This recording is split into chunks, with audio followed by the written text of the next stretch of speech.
Hey guys, we're at part 2 of episode 2 because we had a little issue. We call it Spiritual Warfare 101. Exactly. I believe that the broadcast cut off right when we talked about needing to pray for someone. And getting help from God. And when we said that, we flatlined over here, and a friend of ours let us know that, hey, we can't hear you no more.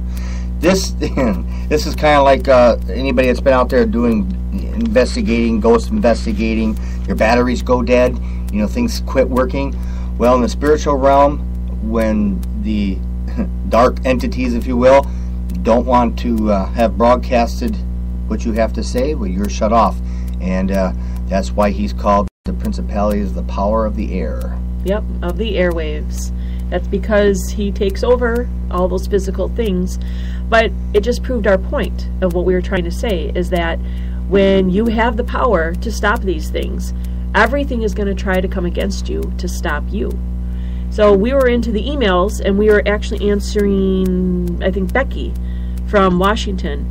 And Scott had asked, that he mentioned that they asked, what can we do? Because they don't want to see this stuff anymore. We talked about, well, you need to pray, and you want to just sort of go over what got cut out about why praying is about the only thing that's going to work.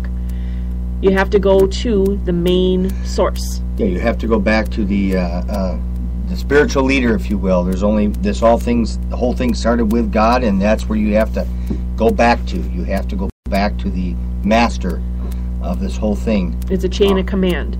And we sort of talked about how a lot of people underestimate the demonic and overestimate us, thinking that we have power over these things, and we really don't. We have to tap into something, or someone, I should say, right, which is God, to overcome that.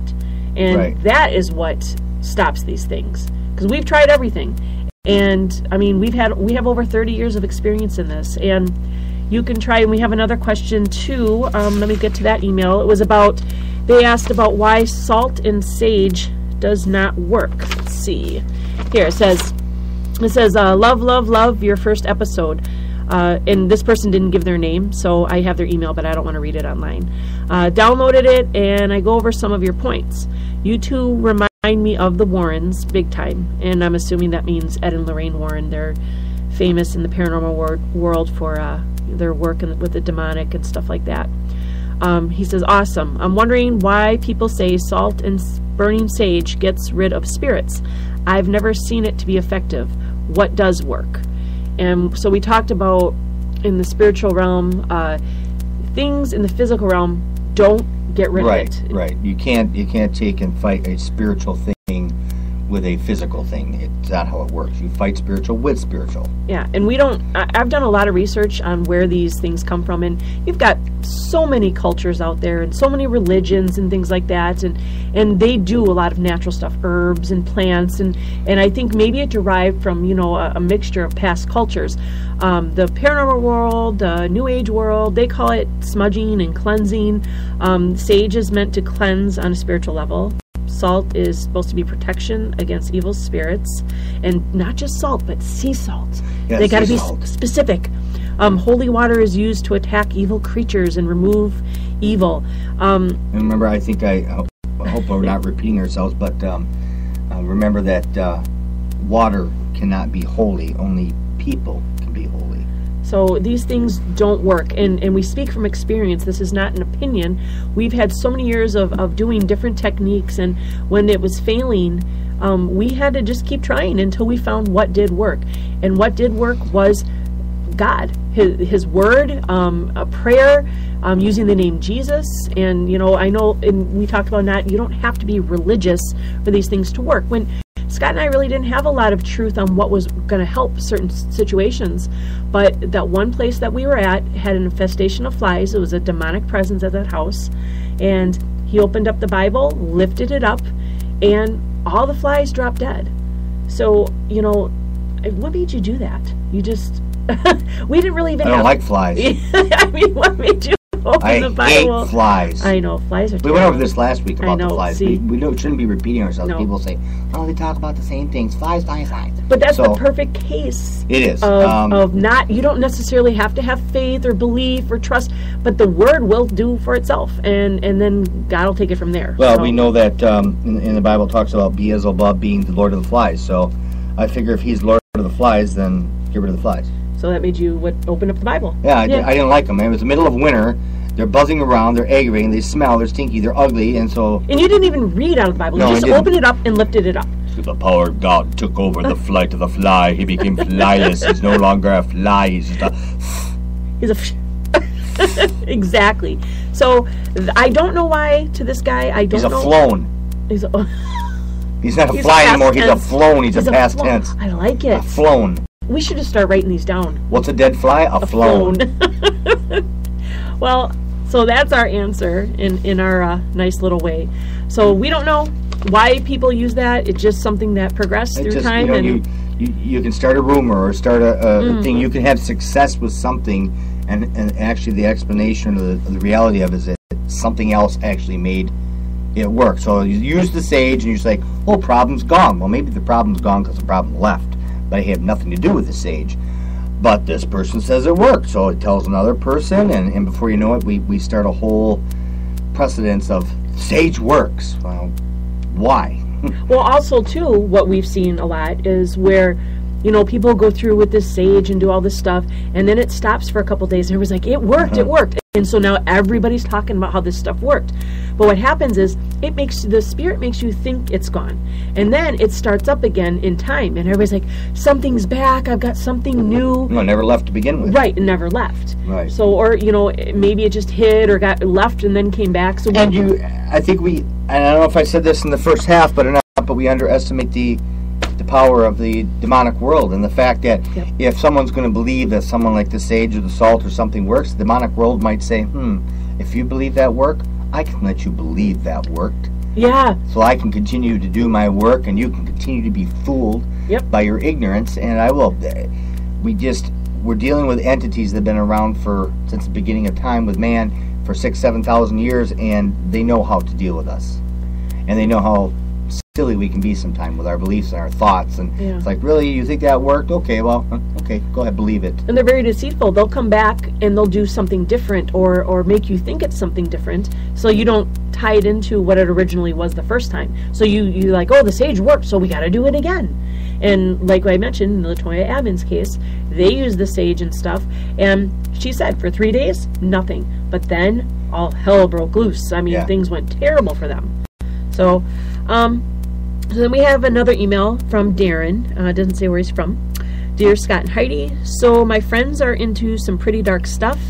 None of that junk jives with me, but to each their own. I'm wondering if I can be affected by anything, even though I don't participate in what they do. Thanks. Talk Supernatural is sick. I love that.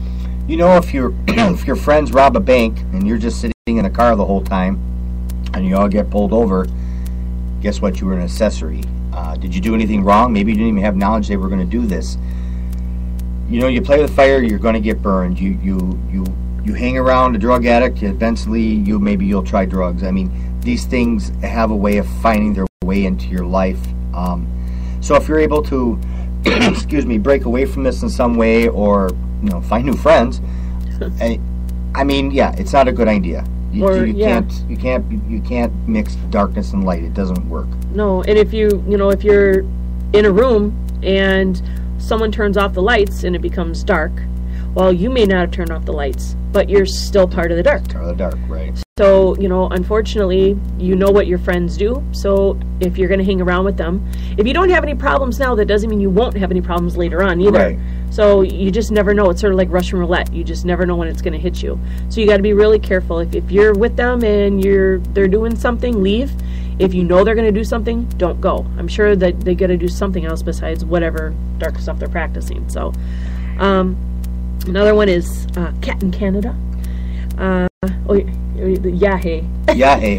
Yeah, you talk to people in Canada. Go, hey, Cat. Yeah, hey. How are you? Heidi and Scott. Thanks. Oh, yeah, that's what I was saying. Like those two guys from you know, the Canada guys in that song, go, go, go, go, go, go, go. You know, and yeah, hey, you know what I'm talking about? We're doing this the second time, this part. It was no better. It was no better the first time with your cuckoo. You know who I'm talking about, right? I don't remember their name. Stick to the email. I really, it's bugging me. I'm going to find it, and I'm going to let everybody know. You do that on your own time, not air time. And well, they're from Canada. Anyways, she fell down the stairs when she was little. It happened. You actually did. He did. I did. It's not my fault. Mm-hmm. Okay. So hot and Skitey. Scott and Heidi. Thanks for having this format. I'm going to listen every week. Love spiritual stuff and learning all I can. I read a lot of books and am wondering how dangerous stuff like Ouija boards are. I used to use one when I was younger and never had much happen, so is it pretty much a fake? You know, that's how, we got about 10 minutes or so, but that's how my very first supernatural experience was with a Ouija board. And the first time I ever used one, no, it didn't work. But the same night, the individual I was with got a little bit more serious about it, took it a little more serious, went into a separate room, you know, did the candle thing, the lights, and I went in, and oh yeah, it worked. This, we will go into more detail of the Ouija board and some of its history and stuff at a later time, but to answer your question right now, yes, it works. It's more than a toy. Don't play with it. It's nothing but problems. It's not the board itself. I mean, you could do anything. You could use anything. I mean, anything. And you could draw it on a piece of paper, and you've managed to do the same thing. Yeah, and unfortunately, I did that when I was little. But so she was poor. She couldn't afford it. She couldn't afford the cardboard. Yeah, use like paper. I ended up getting one, but in the meantime, I made my own makeshift, and it's the act of calling out spirits. Yeah, it's not the board; it's a tool. Yeah, and you know it does bring in stuff you just don't know. Would you stand on your porch and open your door and just leave it open? I mean, that's dangerous. You don't know who's going to walk through. I could show up. Yeah, what could happen to me? You guys got to listen to them now every Friday night.